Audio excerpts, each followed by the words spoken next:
Welcome to my YouTube channel online मस्त classes. आप सब देख रहे हैं ऑनलाइन मस्त क्लासेस चैनल। आप सब कैसे हैं? मुझे उम्मीद है कि आप सब बहुत ही अच्छे होंगे और आपकी तैयारी भी बहुत अच्छी चल रही होगी। आज के इस लेटेस्ट वीडियोस में हम आप सबको इलेक्ट्रॉनिक विन्यास निकालना सिखाएंगे, है ना। वीडियो का हेडिंग ही है इलेक्ट्रॉनिक विन्यास, और इलेक्ट्रॉनिक विन्यास समझिए कि दाल भात खाने के समान है और आप इसको चुटकियों में निकाल सकते हैं। जिन भी स्टूडेंट को केमिस्ट्री में इलेक्ट्रॉनिक विन्यास प्रॉब्लम होता है, आज के बाद इस वीडियो के बाद आपके इलेक्ट्रॉनिक विन्यास इतने आसान हो जाएंगे, आप समझ ही नहीं पाएंगे कि इतना आसान भी इलेक्ट्रॉनिक विन्यास होता है। इस इलेक्ट्रॉनिक विन्यास से बहुत ही फायदे होते हैं। अगर आप इलेक्ट्रॉनिक कॉन्फ़िगरेशन निकालना सीख जाएंगे तो इसके माध्यम से आप ये पता लगा पाएंगे कि कोई भी है ना तत्व जो है किस आवर्त में है, कोई भी तत्व जो है किस वर्ग में है, इसकी संयोजकता क्या है, इसके संयोजी इलेक्ट्रॉनों की संख्या क्या है, बहुत ही फटाफट बता सकते हैं। तो आइए इस वीडियो को शुरू करते हैं, लेकिन उससे पहले एक बार रिक्वेस्ट है कि जो लोग भी इस वीडियो को देख रहे हैं फटाफट उस वीडियो को लाइक कर दें, और जो भी हमारे न्यू स्टूडेंट्स हैं उनसे रिक्वेस्ट है कि आप चैनल को सब्सक्राइब कर दें ताकि इस ऐसे वीडियो का नोटिफिकेशन सबसे पहले आपको मिलता रहे।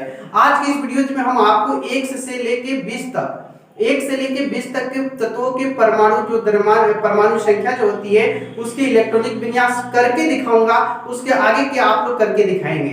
तो आइए शुरू करते हैं वीडियो को एक शानदार तरीके से, है ना। देखिए मेरे प्यारे स्टूडेंट्स, इलेक्ट्रॉनिक विन्यास रखने के लिए सबसे पहले आपको जानना है कि ये एसपीडीएफ क्या है। एसपीडीएफ जो है आपका उपकक्षा है ना। एसपीडीएफ क्या है? उपकक्षा है। एस में जो है मैक्सिमम 2 इलेक्ट्रॉन रखते हैं, पी में मैक्सिमम 6 इलेक्ट्रॉन रखते हैं, और डी जो है उपकक्षा उसमें 10 इलेक्ट्रॉन रहते हैं मैक्सिमम, और एफ में जो है मैक्सिमम 14 इलेक्ट्रॉन रहते हैं। और याद करना भी बहुत आसान है, 4 का अंतर होता है, ठीक है, 4 का अंतर होता है। तो ये आपके उपकक्षा है ना, और इसी से आपके इलेक्ट्रॉनिक विन्यास बनते हैं। इन उपकक्षाओं को 7 आवर्त होता है। इस तरह से देखिए 1s 2s 3s 4s 5s 6s 7s, ये जो है आपके 7 आवर्त होते हैं। 7 में हो गया s वाला उपकक्षा। फिर उसके बाद एक लाइन छोड़ के p 2p 3p 4p 5p 6p 7p इस तरह से लिखते हैं। फिर इसके बाद 3d 4d 5d 6d ये लिखते हैं। फिर इसके बाद 4f और 5f ये आपका होना चाहिए, है ना। इस तरह से सजाने के बाद देखिए सबसे पहले उपकक्षा जो है s भरते हैं, फिर उसके बाद 2s भरते हैं। जैसे ही 2s भर जाता है उसके बाद 2p और फिर जाके 3s भरता है, 3p के बाद 4s भरता है, और 4s के बाद 3d 4p 5s, फिर 4d 5d 5p 6s, फिर 4f 5d 6p और 7s, और फिर इस तरह से 5f 6d और 7p इस तरह से आपको भरना है, ठीक है। s जो है मैक्सिमम 2 इलेक्ट्रॉन रखते हैं, p जो है मैक्सिमम 6 इलेक्ट्रॉन, d जो है 10 इलेक्ट्रॉन, f 14 इलेक्ट्रॉन। कहने का मतलब है कि s जो है 2 मैक्सिमम रखेगा, उससे कम भी रख सकता है, p 6 रखता है उससे कम भी रख सकता है, d 10 रखता है उससे कम भी, और f 14 जो है उससे कम भी रख सकता है, ठीक है। तो देखिए सबसे पहला हम लोग का है हाइड्रोजन, ठीक है। हाइड्रोजन की परमाणु संख्या 1 होती है, तो आपको पहला कक्षा में चलेंगे तो 1s1 इलेक्ट्रॉनों की संख्या ये दर्शाता है, 1 लिखेंगे क्योंकि इसके मैक्सिमम इलेक्ट्रॉनों की संख्या 1 ही होती है। हो गया, इसका इलेक्ट्रॉनिक विन्यास हो गया। हाइड्रोजन के बाद हीलियम आता है, हीलियम की परमाणु संख्या 2 होती है, तो आप पहला कक्षा में आएंगे तो 1s लिखेंगे, और s जो है मैक्सिमम 2 रखता है और इसकी परमाणु संख्या भी 2 होता है, तो 2 हो गया, ठीक है। इस तरह से हीलियम का निकल गया। फिर आते हैं इसके बाद लिथियम, लिथियम का 3 होता है, तो सबसे पहले 1s को भरना है, तो 1s s जो होता है मैक्सिमम 2 इलेक्ट्रॉन रखते हैं, यहाँ पे बताया गया है, तो 2 हो गया, जबकि इसकी इलेक्ट्रॉनों की संख्या 3 चाहिए। तो फिर अगली कक्षा में जाएंगे तो s के बाद आपका कौन सा कक्षा आता है? 2, तो 2s लिख लिए, और यहाँ s आपका मैक्सिमम 2 रखता है, जैसे ही आप 2 रखेंगे तो 4 हो जाएगा, इसलिए 4 नहीं करने के लिए यहाँ पे 1 लिखेंगे, तो 2 और 1 मिलके हो गया आपका 3, ये लिथियम का हो गया। उसके बाद आता है बेरिलियम, बेरिलियम 4 होता है, तो फिर भरेंगे कक्षा तो 1s2, ठीक है। फिर 1s2 हो गया, इसके बाद जैसे ही 1s भरेगा तो आपका 2s का नंबर आता है, तो 2s2, और ये 2 और 2 मिलके 4 होता है, जो कि आपको बताता है कि ये बन चुका है बेरिलियम का। बेरिलियम के बाद आपका आता है बोरान, बोरान का 5 होता है, तो सबसे पहले 1s लिखेंगे और s का मैक्सिमम इलेक्ट्रॉन 2 हो गया, फिर इसके बाद 2s लिखेंगे, इसका मैक्सिमम इलेक्ट्रॉन 2 हो गया, ठीक है। 2 और 2 4, अभी हमको 5 चाहिए, तो 2s के बाद किसका नंबर है? 2p का, तो 2p लिखेंगे, तो 2p, p जो है आपके 6 इलेक्ट्रॉन रखते हैं, तो 6 नहीं रखेंगे, जैसे हम 6 रखेंगे तो 10 हो जाएगा ना, तो इसलिए यहाँ पे हम 1 रखेंगे। क्या रखेंगे? 1, तो 2 2 4 1 5, ये बोरान का हो गया। बोरान के बाद आपका कार्बन होता है, तो फिर आप वैसे ही शुरू करेंगे 1s(2), फिर उसके बाद 2s2 और उसके बाद 2p को 2 देंगे क्योंकि 2 2 4 2 6 हो जाएगा। समझ रहे हैं ना? एकदम इसी तरह से आपको एकदम करते चलिए। देखिए जब तक p 6 तक नहीं भरेगा तब तक p को ही लेके चलेंगे, जब तक कि p पूरी तरह से भर ना जाए। ठीक है, तो फिर इसके बाद लेके चलेंगे 1s2 2s2 2p3, तो 2 2 4 3 7 नाइट्रोजन हो गया। ठीक है, अब ऑक्सीजन है तो 1s2 2s2 2p4, तो 2 2 4 4 8 ऑक्सीजन हो गया। ऑक्सीजन का इलेक्ट्रॉनिक विन्यास हो गया। फिर 1s2 2s2 2p5, ये जो होगा आपका फ्लोरीन का हो गया इलेक्ट्रॉनिक विन्यास। फिर उसके बाद नियोन है तो 1s2 2s2 2p6, ये आपका नियोन हो गया। ठीक है, फिर आगे बढ़ते हैं तो 1s2 2s2 2p6 भर गया, तो 2 2 4 6 10, हमको 11 चाहिए तो 2p भर गया। जैसे 2p भर गया तो उसके बाद अगले वाला में जाएंगे, तो अगला वाला में 3s है तो यहाँ पे हम 3s लिखेंगे 1, 11 हो गया। ठीक है, अब इसके बाद आता है मैग्नीशियम, तो मैग्नीशियम आएगा तो 1s2 2s2 2p6, 2 2 4 6 10 10 हो गया। तो इसके बाद 3s आता है तो 3s कितना हो गया 2 12, 2 2 4 6 10 2 12, ये आपका हो गया मैग्नीशियम।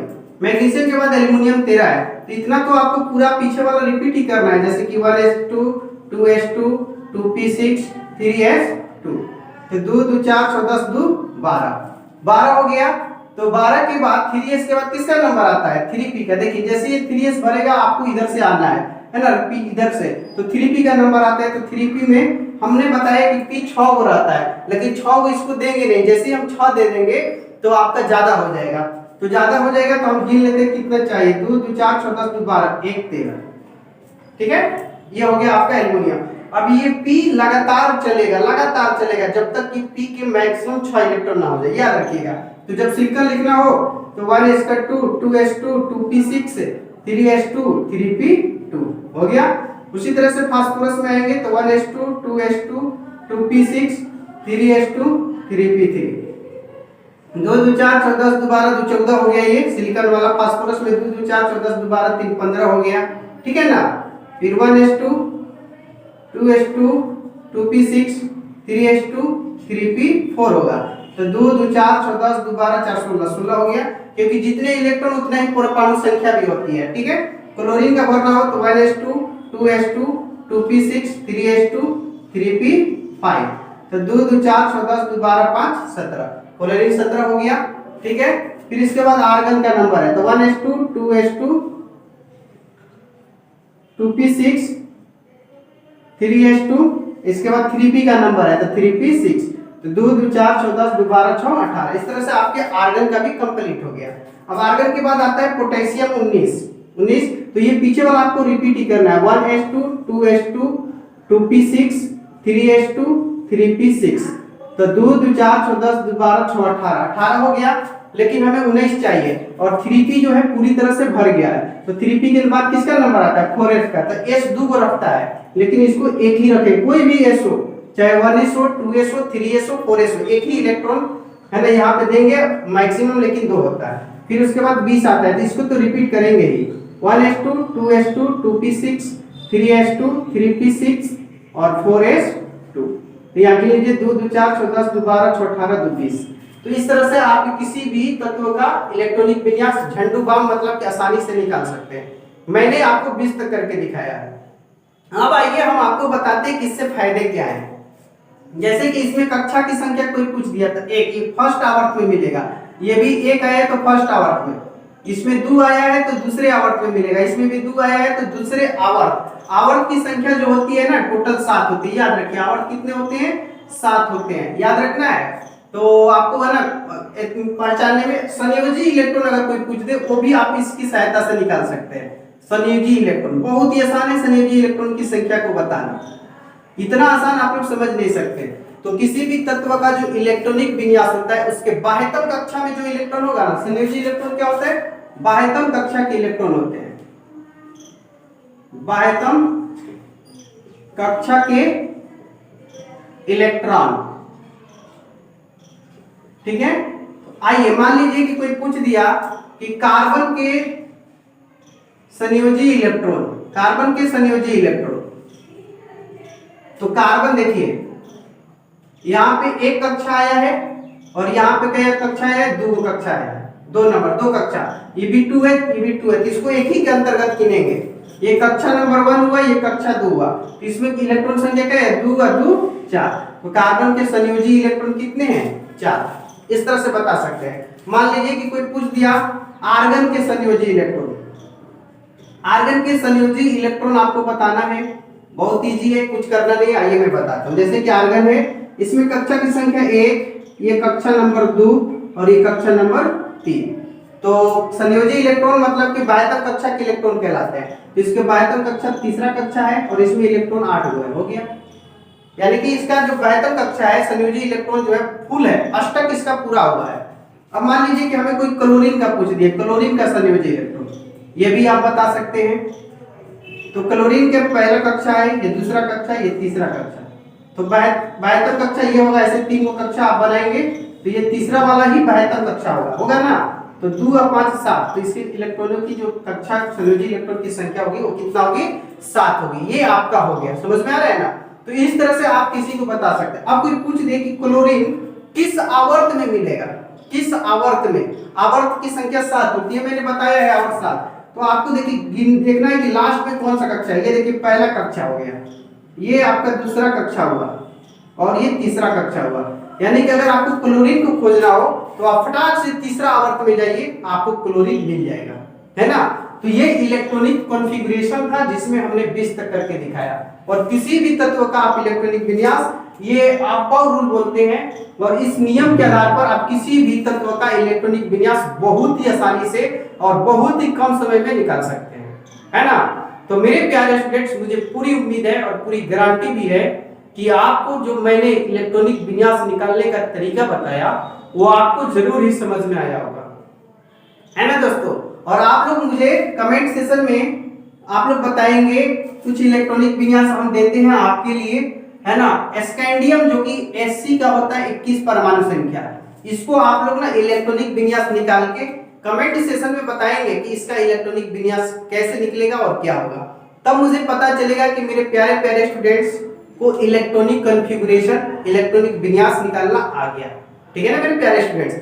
और मेरे प्यारे स्टूडेंट्स, आपको ये वीडियो पसंद आया और अच्छा लगा तो एक प्यारा सा लाइक कर देंगे अगर अभी तक वीडियो को आपने लाइक न किया है तो। और जो भी हमारे न्यू व्यूअर्स हैं, पहली बार आए हैं ऑनलाइन मस्त क्लासेस चैनल पर, और आप चाहते हैं कि मैं ऐसे वीडियो हरदम मिले मुझे, तो आप इस चैनल के नीचे में एक लाल रंग का सब्सक्राइब बटन होगा, आप उसे सब्सक्राइब करके उसमें बगल में एक घंटी आता है, उस घंटी में ऑल का बटन क्लिक कर दे, जिससे कि मैं कोई भी वीडियो डालूंगा ना तो आपको नोटिफिकेशन मिल जाएगा और उस नोटिफिकेशन के माध्यम से आप उस वीडियो को वॉच कर सकते हैं, ठीक है। तो ये वीडियो कैसा लगा कमेंट सेशन में जरूर बताएंगे। अगर किसी तरह का कोई प्रॉब्लम होता है तो कमेंट सेशन में जरूर बताएं, हम उन सब प्रॉब्लम को सॉल्यूशन करने की कोशिश करेंगे। आप ही का चैनल है, आप ही की बदौलत चलता है।